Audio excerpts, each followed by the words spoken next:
This just in. President Trump has just issued his latest executive order, this time requiring that all podcasts talk only about him all the time under the penalty of law. Stay tuned for further updates.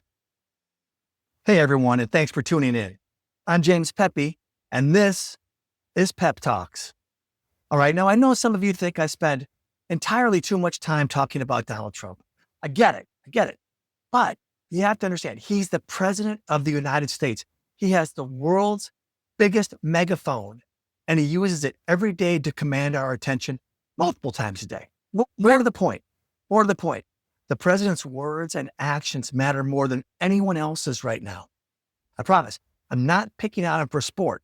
I'm simply talking about the person who shapes the headlines and our world every single day. Now, let's just take the war in Ukraine, for example.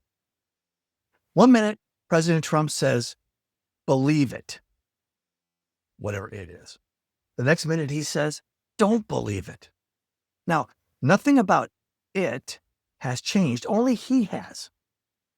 Many of us, for example, didn't agree with his first take when he said that Ukraine didn't have the cards to play. They weren't going to win. They were going to have to give up some of its territory to Russia in order to get peace and to stop the killing.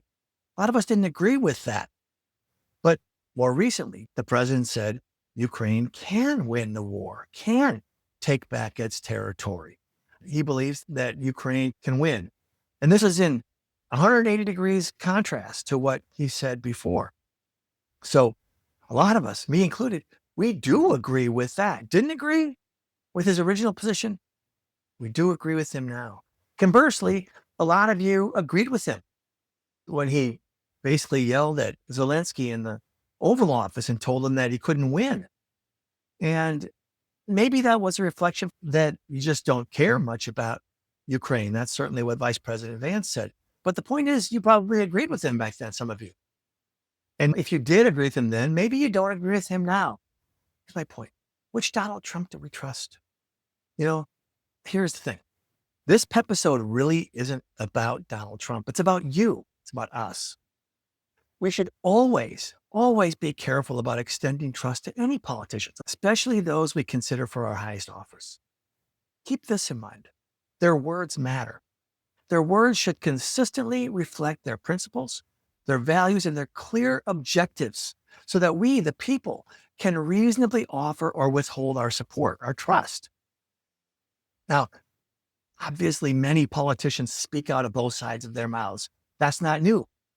But I think there is hardly anyone who can dispute that few do it as extremely as Trump. And you could maybe like that or not like that, but it's hard to argue against that. Now, what reasons does Trump give when he does this thing where he says, black 1 minute and white the next, or whatever the flip-flop of the moment is? How does he explain that? Well, truth is, he doesn't much explain that, but the closest hint that I've gotten from him has to do with Trump liking to be unpredictable.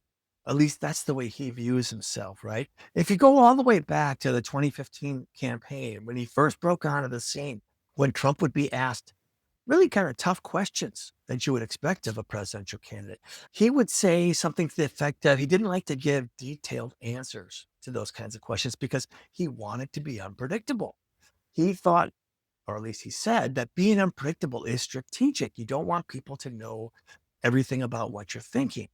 And I get that in a way, right? In a very superficial kind of way. You can kind of understand that. But if you think about it a little bit more carefully for a minute, you may come to the same conclusion I came to back then. That to me, that was a big red flag because outside of actual war planning, you're a general in the field in battle, then you don't want your adversary to know where your next charge is coming from, where your troops are maneuvering and what your plans are.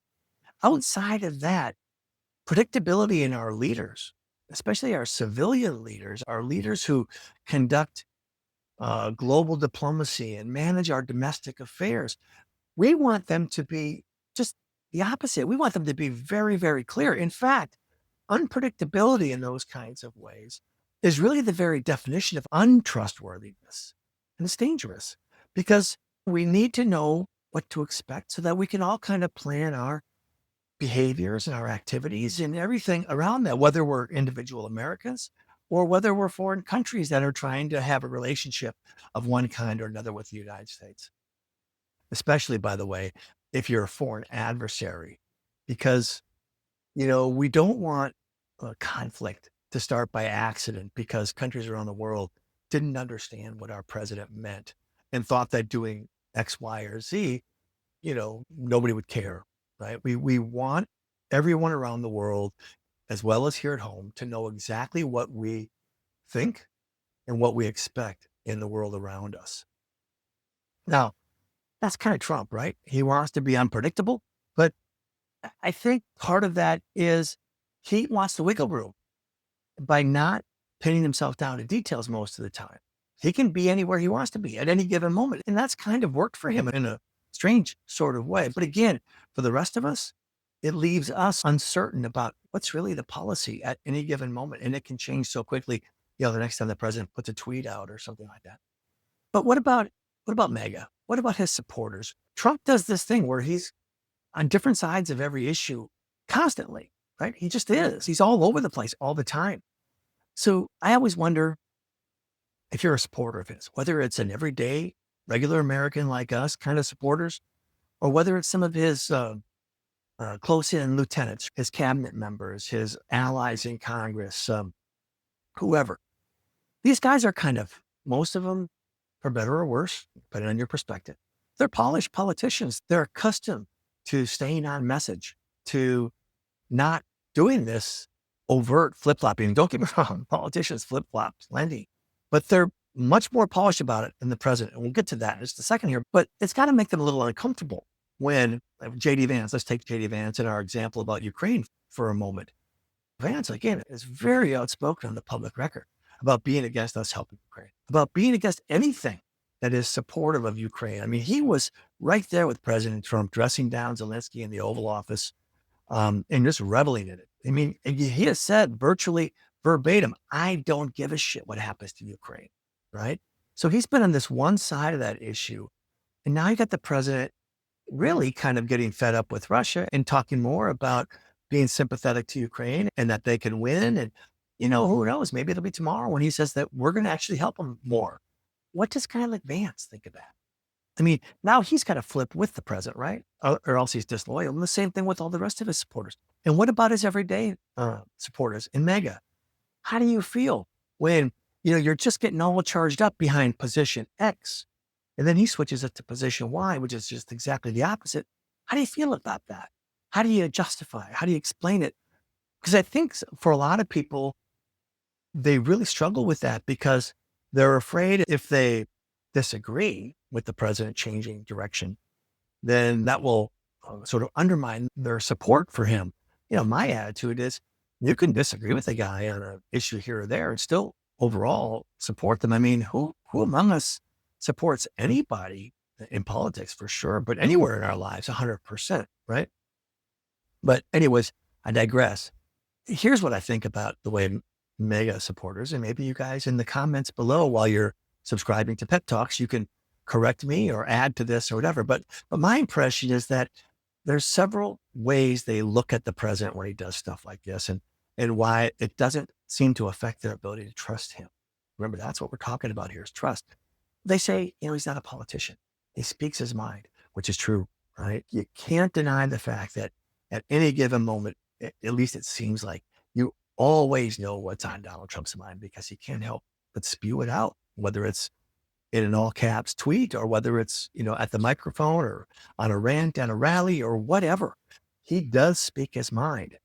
And some people find that to be very refreshing and good compared to professional politicians, right? So his flip flop is just Trump saying what he thinks or is thinking at the moment. Okay. Related to that, they'll say he's an unpolished speaker. He doesn't have the greatest oratory skills, like, again, these trained politicians I was just talking about who are kind of polished this way and know how to stay on message and know how to repeat the message over and over and over again. He's not like that. So again, they say he's not a politician. He doesn't speak very well. All you Trump haters, you're just after him because he doesn't talk the way you do, because he doesn't express himself the way you do and so forth. So I kind of get that too. And then another example, or rather another excuse that they'll make for Trump and why it's not what some of us are concerned it might be. They'll say he's just owning the libs. To them, it's all a joke. And the president will play along with this too, right? He'll say something, he'll do something, he'll contradict himself, and his critics will go apoplectic about it, right? Sometimes me too. And then they laugh. And it's about, like you said, owning the libs and being in his opponent's heads rent free and all that sort of thing. And they think it's this joke. Now, I can appreciate that as a former pretty staunch partisan myself. I can understand the feeling from that side of kind of getting a kick out of the other side whining and crying. I get it. But I think, to be fair, that's kind of an excuse after the fact many times. I don't think these things are often meant as jokes or for that. It's just a way of rolling with it and kind of transform it into something that isn't quite so negative for the president. And they'll take it, right?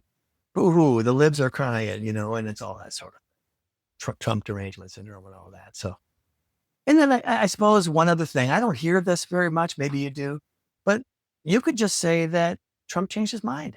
And I'll tell you, out of all those excuses, that's the one I find the most sort of refreshing. I think it's perfectly fine for people to change their minds. I really do.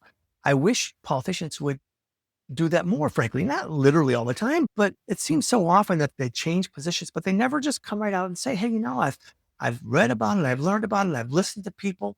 And I used to think one thing, but now I think something else. And that's all there is to it. But you know what? As our Democratic representatives, whether it's the president or whether it's members of Congress or state legislators, governors, whoever, I think when they do change their minds, especially on high profile, important issues like the war in Ukraine, I think they owe us an explanation. It doesn't have to be a long one. It can just be, hey, I changed my mind. The way I see it, things are a little bit different. They may not seem that way to the average person, but I've got more information than the rest. And then, yeah, I'm ready to go a different direction on this. I used to think this other thing, but now I think this. Who can argue with that too much? I mean, I guess if a president does that every 5 minutes, I guess, he'll get a reputation as a flip flopper and one you can't trust that way. But if from time to time he changes his mind because he's got new information or the circumstances have changed, I don't want a president who's so locked into one thing that he's not open to changing his mind, if persuaded otherwise. But again, I don't think that's the case with Ukraine, because other than Russia not agreeing to the win that Trump offered him, right? Which is, you can keep all this Ukrainian territory and we're not going to let him into NATO. And we'll pretty much give you all the things that you said, except for we're just not going to concede all of Ukraine to you. And Putin wouldn't take that. And I think that pissed Trump off. And so now maybe that's the only thing that's changed. But again, as far as the battlefield conditions, I mean, why Ukraine can win now when they couldn't before, that doesn't make any sense to me. But perhaps, again, you see it differently. I'd love to hear your comments about that. Listen, here's my point of view about why Trump is constantly sort of doing U-turns and changing his position 180 degrees and all of that. I think first and foremost, Trump is very undisciplined and impulsive. That's why he contradicts himself so often. He verbalizes every stray thought. He's famous for going down just very weird tangents and all the word salads. And some people want to say that that's a reflection of some kind of mental decline. I don't know. He's an old guy. Maybe it's possible. I don't traffic in all of that kind of stuff. It's not my bag. But I do think he is very undisciplined and impulsive, and he just can't help himself. When he has a thought, it comes out, and it's in the middle of something completely unrelated, and he does that. So I think that's part of it. And again, I don't know if that's the worst quality a person can have, but I think it's there. I think there's this other thing that's kind of interesting to me. I think Trump has this sort of paradoxical thing going on between his ego and his intellect. Here's what I mean by that. Trump's ego tells him, again, I don't think even his biggest fans can argue this, but I think he genuinely believes that everything he thinks and says is supremely important. Everything, right? So if it's on his mind, he wants to share it to show everybody how smart he is. But at the very same time, and here's the paradox, at the very same time, I don't think he has any real appreciation for the real world impact of his words. He is the president of the United States. Every word that he utters is hung on by foreign leaders, by foreign citizens, by all of us Americans, especially a guy like Trump, who just dominates so much of everyday life in America these days, like this podcast, for example. And he doesn't really fully appreciate, like I said, I think in a way he does. Yeah, I'm really important and everybody wants to hear what I have to say.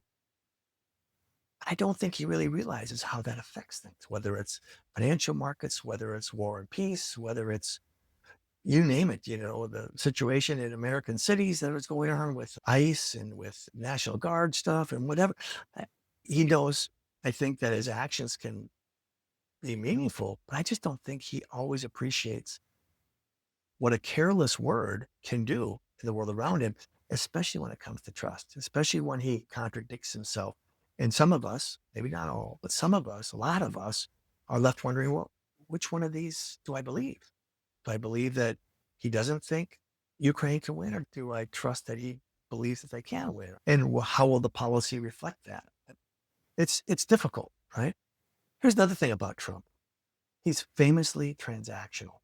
And I think, again, some of you will argue, but he's very self-serving. There's no question that Trump is padding his own, feathering his own nest, as they say, in a lot of ways as president. Now, I think that the subtlety there, or the nuance for some people that keeps us from agreeing on that, is that I think for some of us, and I think including Trump, there's this sense that stuff he's doing is good for him only because it's good for America. And if it's good for America, it's good for all of us, including him. And I think there's this sort of back and forth about that masks the reality that Trump's first and foremost guiding principle is always himself, his own self-interest. If he can make that sync up with what his supporters, with what half the country maybe wants or leans towards, great. And he can promote that as being good for America, even as it's advancing his own personal interests. But I believe that is his guiding principle all the time, is his self-interest, whatever that might be. And because that can change, because he's transactional, meaning all he cares about is the deal he's after at the moment, and how those deals can change, right? That's what negotiation's about. And I think everything is a negotiation for him. But as those deals can change from moment to moment, so do his views on it. What it takes for him to win shifts constantly. Now, again, some of you might think that's a good thing in a president, right? To be transactional that way. And certainly there are moments and instances, situations where that very well is true, I think. But overall, it seems to me that there needs to be some principle underlying it beyond just that short-term transaction. And especially if that transaction is based on the self-interests of the president. Again, Trump's words matter. I don't think he fully appreciates that. And his carelessness about those words makes it very difficult for us, a lot of us, to trust that he actually means what he says. And that's really dangerous. What's to be done about any of it? I need to say this. I probably need to say it 10 times every episode, but I'm going to say it now. We are the common sense majority. We can't afford to treat this like a game. It's not a game. We can laugh at some of this stuff because it's really interesting. I mean, we are living in one of the most interesting political times.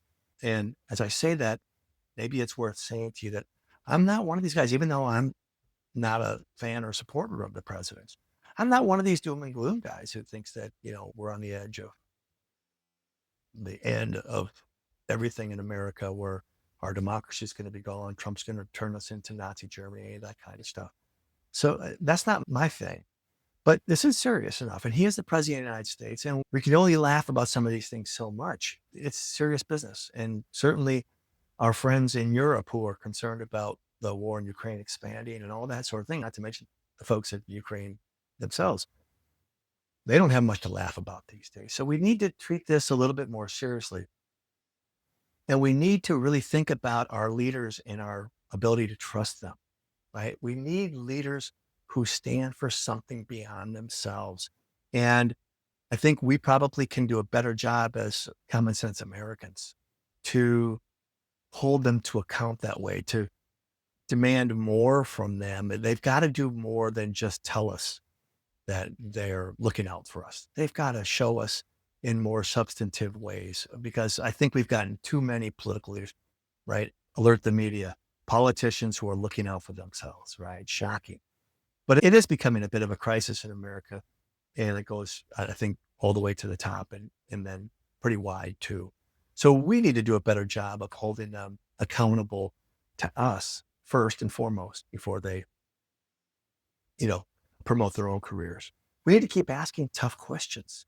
That's the other thing. We're in the midst of this time where there's a lot of back and forth about aggressive political rhetoric, certainly at the highest levels where people have the megaphones and where we hear a lot from the president and vice president, congressional leaders, other thought influencers on social media, in news, wherever. And that's this very sort of inflammatory rhetoric that people are debating now about its effect on violence and all that sort of thing. So that's part of it. But that whole discussion should not stop any of us, especially, I think, everyday regular Americans, common sense Americans, from asking tough questions of our democratically elected representatives. Go to your congressional town hall meetings and other events in your communities and confront these guys and ask them tough questions. Don't be afraid to do that. I mean, again, even if they're people you support, let's press the president and his supporters about these 180-degree turns. What does the president mean? Is he for it or is he against it? And when you go back to Washington, by the way, would you tell him we'd appreciate it if he could be a little bit clear, a little bit more careful with the way he goes back and forth on these things? We love him, right? If we're his supporters, but it would sure make things easier if we understood him a little better. And on that same sort of sense of things, we need to refuse to settle for chaos as our new normal. That's what we've had. And again, who can really dispute the fact that Trump is an agent of chaos? He just is. For some people, I think that's entertaining, but I think as the greatest nation on earth, that's destabilizing. I think other countries are feeling that, other countries that depend on us for world leadership. Again, that's another topic that we've talked about before. We'll talk about again. Maybe you care about that, maybe you don't. But the world depends upon a stable America.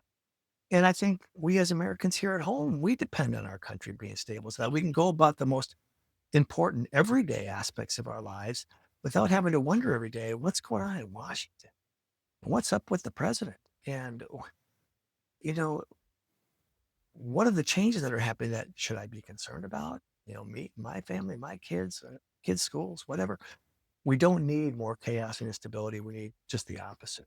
So don't settle for that. And again, let's press our elected representatives on those kinds of points. Trump's not going anywhere. He's president for the next little over 3 years. So it's not like we're talking about opposing him, protesting him, getting out into the streets. I mean, you can do all that stuff if you want, but I'm always sort of results oriented in the sense of what's the purpose? What are we trying to do? Are we trying to use protests and messaging and that sort of thing to change the president's mind? I don't think he's wanting to change his mind very easily. But, maybe we can get to the other people. Why do the Republicans in Congress follow Trump so much in lockstep? Why do they do that? Because they're afraid if they don't, he'll primary them and knock them out of their seats. That's what politicians care about more than anything else, is pulling out of their seats. Maybe if we start to engage them at home, at the town hall meetings or wherever, and put a little bit of pressure on it from our side, we are the common sense majority, as you've heard me say so many times, and we're 80% of us. If we start to be a little bit louder, maybe they will take that message back to Trump. And, maybe it can all work out really respectfully. Maybe these guys can go to the president and say, hey, I'm hearing a lot from my constituents. They like you, they support you, they're behind us, but they want these kinds of improvements in the way our message is communicated, in the way we stay pretty true and consistent to some of our basic principles, whatever those might be, so forth and so on. So again, there are ways that we can influence sort of the way things are all the way to the top if we pick our spots with our local folks and we use that influence in our local communities in ways like that. So give that some thought too. We'll talk about that more going forward on Pep Talks. But shameless plug here. I've already asked you to subscribe to my show and to always to share and comment and all those good things, right? Social media. So I'm gonna do it again. Share these conversations, share these podcasts. Share the clips that you see throughout the week in between my episodes. Share the conversations and urge your friends who feel the way we do, common sense Americans who want to see us work together more constructively and civilly to compromise when we need to and to move our country ahead in a way that most of us can be content with. Share these conversations with them. Urge them to get engaged if they're not, and to not be afraid to make their voices heard. We need everybody to stand up and to speak up. I've been talking about President Trump, but the truth is, as I said earlier, I'm really talking about us, about you. Trust matters. Words matter. We have to be able to trust our leaders. It's never going to be 100%, right? And they're going to fail us, and we need to hold them accountable when they do.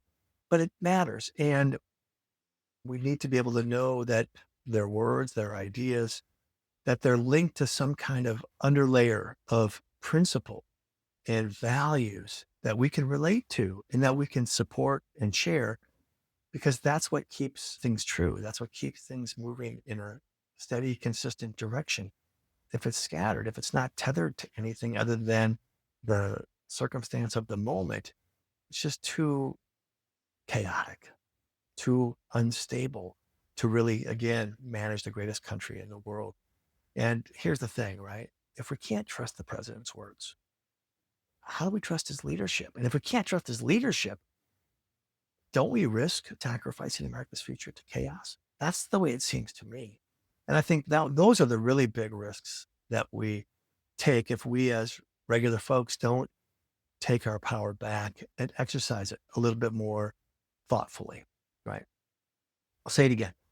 This rant isn't just about one guy. It's not about Trump. It's about demanding better from all of our leaders and to really focusing on what trust means. Listen, the truth is, I'm not a fan of big government, big bureaucracies. I don't trust them very much myself. And that's a lot of what Trumpism is about, I think, because inherently, the bigger a bureaucracy, the more it tends to have this nature of producing unintended consequences. So, yeah, everybody who's ever worked in government, not literally, guys, I know that there are bad people out there, but mostly people that work in government are well intentioned. The policies that are passed by Congress and that are implemented by the various agencies, whatever, they're well intentioned. They just don't work very well because it's the nature of big bureaucracy. They make mistakes and those mistakes get compounded. And then once they're rooted in around us, they're hard to get out. So I'm not a fan of big centralized government for sure. I like government closer to home. So I don't trust that very much. But there are things that we do have to trust. And the way we manage our government in a way that makes it a little more trustworthy is we have built-in checks and balances, and we have institutional watchdogs. And those things we have to trust because there really is no good alternative. We have to trust our courts, right? We just do. We have to trust our legislatures. We have to trust the media. Yes, we do. We have to trust the media, competitive media. We have to trust, especially we have to trust our elections, right? And remember, Republicans and Democrats alike are overseeing those elections and they watch each other. And when they claim some kind of corruption, some kind of abuse of our election systems, they need to come forward with evidence. And we need to watch those things because, again, I'm not claiming these things are perfect. They will fail. Our trust does get abused and will continue to get abused from time to time. But we have all these systems designed to check and to watch over all of these institutions from different angles and to ring the alarm bells when something's going on. And again, that does include our media. So we got to be careful about that. So we need to trust all of that to an extent. Doesn't mean we have to overall trust the government. Like I said, I'm a skeptic about big government. But without the trust in some of these democratic institutions, the watchdogs, and again, all the redundancies that are built in, there's nothing left but anarchy. And that just doesn't work for America. It just doesn't. So we have to look at those things and we always look to improve them, but we can't just dismiss them because we don't like the outcome at any given moment. Trust has to mean more than just believing whoever says what you want to hear. That can't be what trust is for America. Ask yourself this in conclusion. Ask yourself, what does trust mean to you? Really, what does trust mean to you? Is it blind loyalty to one man, to any man? Or is it genuine confidence in our self-government? That's what America is. Remember what Lincoln said, government of, by, and for the people shall never perish from the earth. is trust, genuine confidence that our self-government will live up to our reasonable expectations. Because the truth is that if we give our power and our trust wholly to the voices of those who flatter us, tell us what we want to hear, we will never, ever get the leaders and the government that we truly deserve. We just won't. Finally, always remember this. Again, we are the common sense majority, you and me, the 80%ers, I call us. We're going to coin that term, the 80%ers. We have the power.